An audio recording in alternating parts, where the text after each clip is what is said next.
chaos crowned him. Silent Screams Compilation, Volume 1. A god once trapped his own mother on a throne and held all of Olympus hostage. His name was Hephaestus. When he was born, Hera looked at him and felt nothing but disgust. He was small, deformed, not what a queen of the gods wanted as a son. So she threw him off Mount Olympus like he was nothing. He survived the fall, and he never forgot. Years passed. Hephaestus became the greatest craftsman who ever lived. He built the palaces of the gods. He forged weapons no mortal could dream of. And one day, he sent his mother a gift, a golden throne, so beautiful it made the other gods jealous. Hera sat down immediately. The moment she did, invisible chains locked around her. No one could see them. No one could break them. The queen of Olympus was completely trapped. Every god on Olympus begged Hephaestus to come back.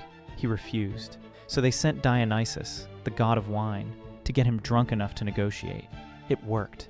Hephaestus returned to Olympus and released her, but only after he got exactly what he wanted. The rejected son brought the queen of the gods to her knees with a chair. Did you know that in Greek mythology, a god pulled off his first heist on the day he was born? His name was Hermes. Hours after entering the world, still wrapped in swaddling cloth, he crawled out of his crib. He found a tortoise shell, stretched strings across it, and invented the lyre. Then he put it down, walked across Greece, and stole 50 sacred cattle from Apollo. But here is the genius part. He made every single cow walk backwards, so the hoofprints pointed the wrong direction. No trail, no evidence. Apollo, the god of truth and light, the all-seeing, the all-knowing, got completely played by an infant. When Apollo dragged him before Zeus demanding justice, Hermes just stared up at him with big baby eyes and pointed at his own diaper. He could not even walk. How could he possibly steal anything? Zeus laughed so hard he could barely breathe. Hermes was never punished. He was never stopped. So Zeus made it official and named him the god of thieves. He did not earn the title. He was just born that way. Did you know that in Greek mythology, one mortal literally captured death, and for a while, nobody on Earth could die? His name was Sisyphus. And yes, he's the boulder guy. But almost nobody knows what he actually did to deserve it. Sisyphus hunted down Thanatos, the god of death himself, clapped him in chains, and locked him away. Soldiers on battlefields took sword after sword and kept standing. The elderly lay in their beds and just couldn't go. The natural order of the world completely broke down. The gods were furious. They freed Thanatos, dragged Sisyphus to the underworld, and thought that was the end of it. But Sisyphus had planned for this. Before he died, he told his wife to skip the funeral rites. No offerings, no rituals, nothing. So when he arrived in the underworld, he walked straight up to Persephone, played the grieving husband, and convinced her to send him back to handle it. Then he just went home and lived for years. By the time the gods finally caught him for good, honestly, the boulder felt earned. Did you know that in Greek mythology, Apollo's bruised ego caused an entire civilization to collapse? Her name was Cassandra, a Trojan princess, and Apollo wanted her badly, so he did what gods do. He offered her a gift, the power of perfect prophecy. See every disaster before it happens, know every truth before it's spoken. She took the gift, then rejected him anyway. Apollo couldn't take the power back, so instead, he twisted it. He cursed her so that every true thing she said would sound like pure madness to anyone who heard it. And then the Trojan War came. Cassandra saw the wooden horse sitting outside the city gates and she screamed. She begged. She told them exactly what was inside and exactly what would happen. They laughed at her. The horse came in, Troy burned, thousands died, and every single thing she predicted came true, exactly as she said it. She wasn't wrong once. She was just cursed to be right in a world that would never listen, all because a god couldn't handle rejection. Did you know that in Greek mythology, the god of war was considered the most embarrassing god on Olympus, even by his own father? His name was Ares. He was supposed to be terrifying, the living embodiment of war, bloodshed, and raw power. Every battlefield on Earth belonged to him, and yet nobody on Olympus could stand him. It started with Athena. The goddess of wisdom beat him in combat so many times it basically became routine. She did not even break a sweat. Then came the Trojan War. A mortal named Diomedes, just a regular human soldier, stabbed Ares with a spear and sent him screaming back to Olympus. Ares went straight to Zeus, crying and begging for sympathy. Zeus looked his own son dead in the face and said, "You are the most hated of all the gods, not the most feared. Not the most powerful, the most hated, the god of war, defeated by a human, rejected by his father, disrespected by everyone, the most powerful force in Greek mythology, and nobody respected him at all. Did you know that in Greek mythology, a man once cooked his own son and served him to the gods for dinner? His name was Tantalus. He was a mortal king, and the gods actually liked him. They invited him to dine on Mount Olympus, an honor no regular human ever received. He repaid them by slaughtering his own son Pelops, boiling him into a stew, and serving him at the table. He wanted to test the gods, to see if they were truly all-knowing. They were. Every single god recoiled in horror, except Demeter, who was distracted by grief and accidentally ate a piece of the shoulder. The gods pulled Pelops back out of the pot, reassembled him completely, and replaced the missing shoulder with carved ivory. He came back whole. Tantalus was not so lucky. He was thrown into the underworld and placed in a pool of water beneath a tree heavy with fruit. Every time he bent down to drink, the water drained away. Every time he reached up to eat, the branches pulled back. Forever. That is where the word tantalize comes from.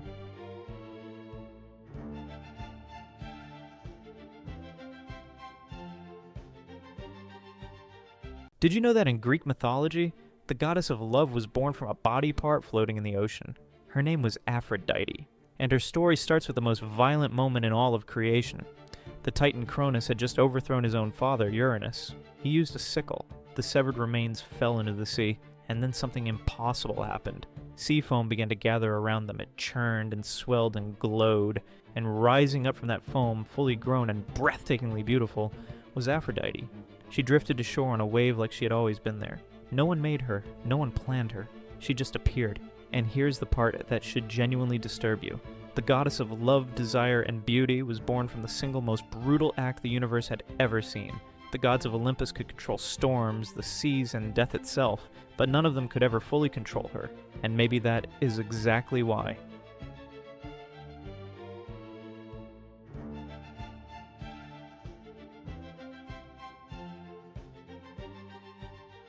Did you know that in Greek mythology, two gods fought over naming rights to a city, and the loser flooded the entire region out of spite? The city was Athens, and the gods wanted it badly. Poseidon went first. He raised his trident and drove it straight into the rock of the Acropolis. Water burst from the stone. The crowd gasped. It was one of the most powerful things anyone had ever seen. Then Athena knelt down and pressed her hand to the earth. A single olive tree pushed up from the ground. That was it. The gods of Olympus voted. They chose the tree. Olive oil meant food, light, medicine, and trade. The saltwater spring was useless. Poseidon lost, in front of everyone. He did not take it well. He flooded the plains surrounding the city. Entire villages swallowed by water. Crops destroyed. Lives ruined. All because he was embarrassed. And he never forgave Athens. For centuries, the sea god nursed that grudge against the city that rejected him. Athens was born with an enemy it never asked for. Did you know that in Greek mythology, a hunter was eaten alive by his own dogs for accidentally seeing something he wasn't supposed to? His name was Actaeon, the greatest hunter in all of Greece. His dogs were his closest companions. He had raised them, named them, trained them himself. One afternoon, deep in the forest, he stumbled into a hidden grotto. And there, bathing in a pool of clear water, was Artemis, goddess of the hunt. He didn't sneak in. He didn't stare. He just looked. That was enough. Artemis was furious. She raised her hand, and in an instant, Actaeon's body began to change. His neck stretched. His legs buckled. Antlers split through his skull. She had turned him into a stag. His dogs caught the scent immediately. The same dogs he had fed every morning, the ones who slept at his feet. They didn't recognize him. They tore him apart. Actaeon died in silence, unable to even scream his own name, and Artemis watched. Did you know that in Greek mythology, a man was blinded by a goddess just for answering a question honestly? His name was Tiresias. It started with two snakes. He struck them with a staff, and the gods transformed him into a woman. He lived that way for 7 years before he found the same snakes, struck them again, and turned back into a man. That should have been the strangest thing that ever happened to him. It wasn't. One day, Zeus and Hera got into an argument, the kind of argument that makes the whole sky go quiet. They were fighting about who enjoys love more, men or women, and they decided to ask Tiresias, because he was the only person alive who actually knew both sides. He told them the truth. Hera didn't like the answer. She blinded him on the spot. Zeus couldn't undo it. Divine rules. But he felt bad enough to give Tiresias the gift of prophecy and 7 full lifetimes to use it. Tiresias did everything right. He answered honestly. He played no games. And he still got destroyed by a marriage that was falling apart long before he walked into the room. Did you know that in Greek mythology, the most famous monster in history was actually the one who got wronged? Her name was Medusa. Before the snake hair, before the stone-cold gaze, she was a priestess of Athena, devoted, faithful. She gave her entire life to serving the goddess. Then Poseidon attacked her, inside Athena's own temple. And what did Athena do? She punished Medusa for it. The goddess transformed her loyal priestess into a creature so horrifying that a single glance would turn any man to stone. Snakes for hair, eyes like a curse, exiled to the edges of the world. Medusa didn't become a monster because she was evil. She became one because a god violated her and another god decided she was the problem. Then Perseus came along, killed her, and walked away celebrated as a hero. He never knew her story. Nobody told him. The real tragedy isn't that Medusa was a monster. It's that she never was one.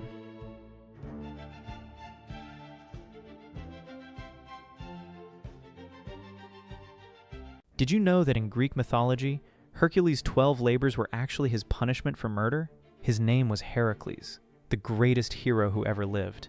And he was also the most tragic. Hera hated him from the moment he was born. He was Zeus' son with another woman, and that was enough. So she waited. She let him grow into the strongest man alive. Then, when he had a wife he loved and children who adored him, she made her move. She reached into his mind and shattered it. In his madness, Heracles looked at his own family and saw monsters. He killed every single one of them with his bare hands. When the madness lifted, he was standing in the ruins of everything he loved. He went to the oracle begging to know how to atone. The answer was the 12 labors. Years of suffering, monsters, and impossible tasks. Here is the part that should make you furious. Hera caused the crime. Then the gods made him spend his entire life paying for it. He was both the murderer and the victim, and no one ever punished her. Did you know that in Greek mythology, a goddess once let every living thing on Earth start dying and just refused to stop? Her name was Demeter, goddess of the harvest, mother of Persephone. One day, Persephone vanished. Hades had taken her, dragged her down into the underworld to be his queen. Demeter lost her mind with grief. She abandoned her duties and let the earth go cold. Crops died, animals starved, humans began to perish. The world was rotting from the inside out. The gods panicked. Zeus had to act. But here's the part that makes this story so much darker. Zeus had approved the kidnapping. He had quietly given Hades permission to take Persephone without ever telling Demeter. This was not a rescue mission. Demeter had discovered that her own husband had traded her daughter away behind her back, so she held the entire world hostage until Zeus had no choice but to negotiate. She won. Persephone came home. And every year when the winter arrives, it is just Demeter remembering what they did.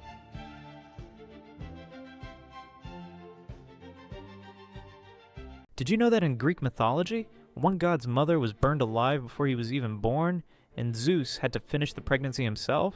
Her name was Semele, a mortal woman, and she made the mistake of falling in love with Zeus. Hera found out, and instead of going after Zeus, she went after Semele. She disguised herself as an old friend and planted a seed of doubt. If Zeus really loves you, she whispered, make him show you his true form, his real divine form. No hiding. Semele believed her. She made Zeus swear on the river Styx to grant her one wish. He agreed before she even said what it was. Then she asked. Zeus begged her not to, but the oath was unbreakable. He revealed himself. Lightning, pure divine fire, and Semele was instantly burned to ash, but the baby inside her survived. Zeus pulled him from the flames and sewed him into his own thigh until he was ready to be born. Hera tried to erase the child. Instead, she created Dionysus, god of wine, madness, and chaos, the most dangerous mistake she ever made. Did you know that in Greek mythology, one of the greatest warriors at Troy lost his mind and spent his breakdown slaughtering a flock of sheep? His name was Ajax. When Achilles died, his legendary armor needed a new owner. Ajax believed it was his. He had personally carried Achilles' body off the battlefield while everyone else ran. If anyone had earned that armor, it was him. The Greeks voted for Odysseus instead. Ajax snapped, but Athena saw what was coming, and she twisted his mind before he could act. She let him storm off into the night, fully convinced he was killing the Greek commanders who had betrayed him. He slaughtered every last one of them. Then morning came. His mind cleared. He was standing in a field surrounded by dead sheep and cattle. Ajax, the man who had held the entire Trojan army back by himself, had spent his revenge killing livestock. The humiliation destroyed him in a way no enemy ever could. He took his own sword and fell on it. That was the end of the greatest soldier Greece ever sent to Troy. Did you know that in Greek mythology, a monster once ripped out Zeus's tendons and left him completely helpless? His name was Typhon. He was the last great monster born from the earth. 100 serpent heads, a voice like every animal at once. So terrifying that the gods themselves fled when they saw him coming. And when he finally faced Zeus, he won. He tore the tendons straight from Zeus's hands and feet and hid them inside a cave. The king of the gods, the most powerful being in existence, could not move, could not fight back, could not do anything. The ruler of the cosmos was just lying there, completely broken. It took Hermes and Pan sneaking into that cave, stealing the tendons back, and quietly putting Zeus back together before any of this could be undone. Only then could Zeus drag himself back into the fight. He eventually won round 2. But the first round? Typhon handed the king of the gods the worst day of his entire life. Nobody talks about that part. Did you know that in Greek mythology, a teenage boy once begged his father to let him drive the sun, and his dad actually said yes? His name was Phaethon. He grew up without his father. When other kids asked who he was, he had no answer. So he went searching, and eventually found Helios, the god who drove the sun chariot across the sky every single day. Helios was so overwhelmed to meet his son that he made a terrible mistake. He swore an unbreakable oath to grant Phaethon anything he wanted, by the river Styx, the most sacred promise in all of existence. Then Phaethon made his request. He wanted to drive the chariot. Helios begged him to choose something else, anything else. He explained that even Zeus himself would not attempt that ride, but the oath was already spoken. He had no choice. He handed over the reins. The moment the horses felt an untrained hand, they panicked. The chariot lurched wildly off course. Oceans began to boil. Forests caught fire. The earth cracked open from the heat. Zeus watched the world starting to die below him. He had one option left. He raised his thunderbolt and struck Phaethon from the sky. The boy fell into a river, burning. He never got what he actually wanted.